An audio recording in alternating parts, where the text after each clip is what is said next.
Well, you know, it's hard for me to say exactly how that happened. I was born 2 months after the first artificial man-made object was launched into space. It was the Sputnik spacecraft launched by the Russians in October of 1957. I was born 2 months later in December of 1957. So I really grew up in the early days of the space age. And my father thought that the space business was important, that our missions to go land the first person on the moon, to be an American that's the first to land on the moon was important. And so we grew up watching that and following that. And I just kind of internalized that. And really, like most of the kids in America and probably most of them in the world, dreamed about what it would be like to fly in space. I remember specifically one night when I was about 12 or 13 years old, I was on a Boy Scout camp out up at Falcon Lake. And I was laying down on the hillside late in the evening after the fires had kind of died down, just looking up at the stars, laying on my back looking at the stars. And I felt like for the first time they weren't just points of light in the sky, but I felt like it was three-dimensional and that we were actually flying in those stars. Really, we are. And that's when I kind of personalized it for me and said, you know, I want to do that someday.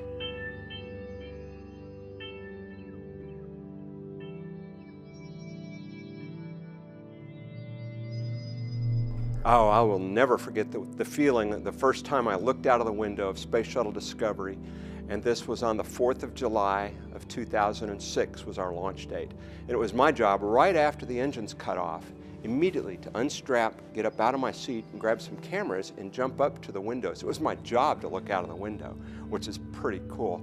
And so I looked out the window of the space shuttle, and we were flying over the North Atlantic Ocean. So you see this blue expanse down there with a dappling of white clouds. But what was shocking was the sky wasn't blue, it was black. And the horizon wasn't kind of a straight line, it was a big curved line. And I stuck my arm out, and it was about half the thickness of my little finger at arm's length. And you could see this narrow band of atmosphere. And I remember standing there just transfixed for a few moments, looking out of that window and realizing this isn't a picture, this isn't a video, this is my eyeballs looking through a few layers of glass at the ocean below from space. And it struck me immediately, I'm looking at the earth like I imagine God looking down on the earth to see it down below. And I said a quick prayer of thanks. This was a dream for a lot of years. It didn't come easy, it didn't come quickly. And here I was with my own eyes looking at the earth below. And I said, thank you, Lord, and for making this dream come true. And then it was time to get to work.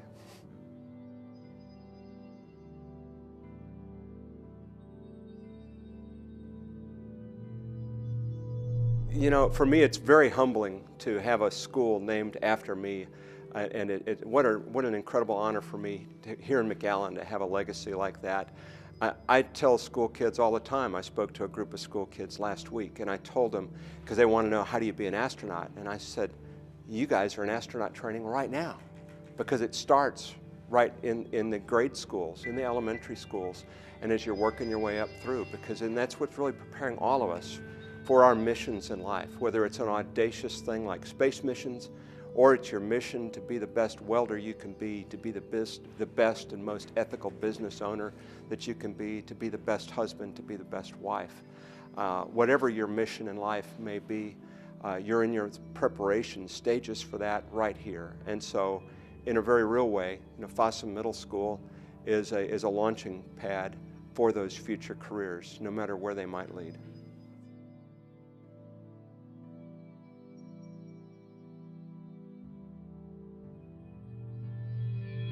I symbolize the fact, and it is a fact, that your dreams can come true. And we say some things, and sometimes a little bit quickly, or maybe too easily, like follow your dreams, reach for your dreams, dream big things, those kind of things. But there's actually another step to it. It's not just dreaming your dreams or follow your passion, and we do say those kind of things too. But in a more mature way, turn it into something positive. Your passion, make it a passion to do great things, to do good things, to do things that are good for the community, good for our nation, good for you and your family too, but to do good things. If your passion is to be the best video game player, well, nobody's going to pay for that. Okay, so that, you know, and some people spend a lot of time, and I know young people and I know grown people that have fouled up educations and fouled up careers because they couldn't unplug the box and go to bed or do their homework or take care of other parts of life. So it's to focus on what it is that you want to do, and not just blindly, because that's just daydreaming, but to turn it into reality by figuring out what it's going to take to make this happen. And you've got to really analyze it. You've got to think about it. And for almost anything you want to do, it means starting off with a good foundation in school. Do well. Learn everything you can from those teachers. They want to teach you. They are teachers because they love working with kids and they love teaching.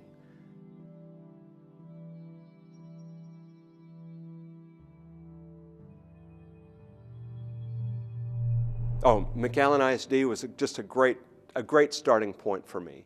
The teachers that were here, the friends that I went through it with, that makes life, that makes the community, and you know, and it's what really, we grew up in a really rich cultural environment in the Valley with so many opportunities.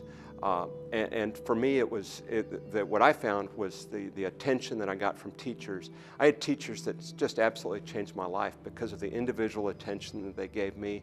A vivid memory for me, and it goes way back to second grade, when the first and second graders were restricted to one little corner of the library.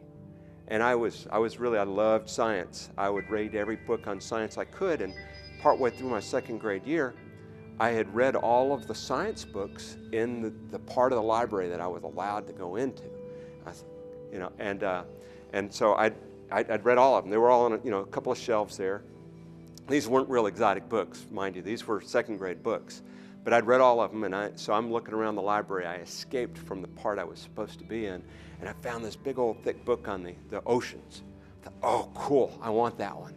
And I got that book, and I'm going to go check it out.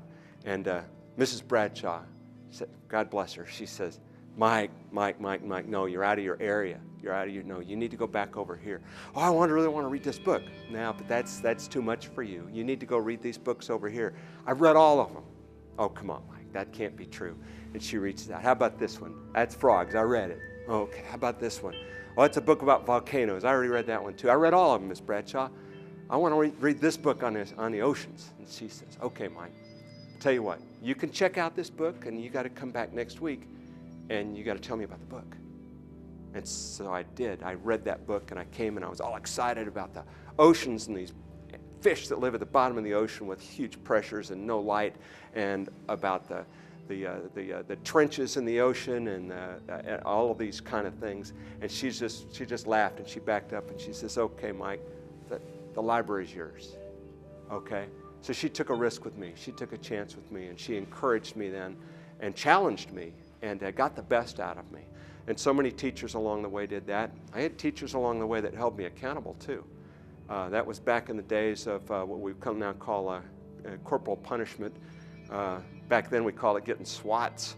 And when I was in intermediate school, I had a great big assistant principal who cared for me enough to give me his direct attention when I needed a course correction. And I needed it pretty badly because I was getting into trouble. And he got my attention, and then after he applied the corporal punishment, he says, okay, Mike, I don't want to ever see you in my office again. You know what? I know your father. And if you're ever in my office again, your father's going to be in here with me. It's like, oh, that'd be bad. That'd be real bad. He says, so I never want to see you in here again. Got it? Yes, sir. And I changed. That was a course correction for me. I changed my ways because he cared enough to engage me, to hold me accountable and say, this is not okay. You need to fix it. I did. And so that's what McAllen ISD meant for me, was that they loved you. They loved you enough to challenge you, to encourage you, to course correct you, if necessary.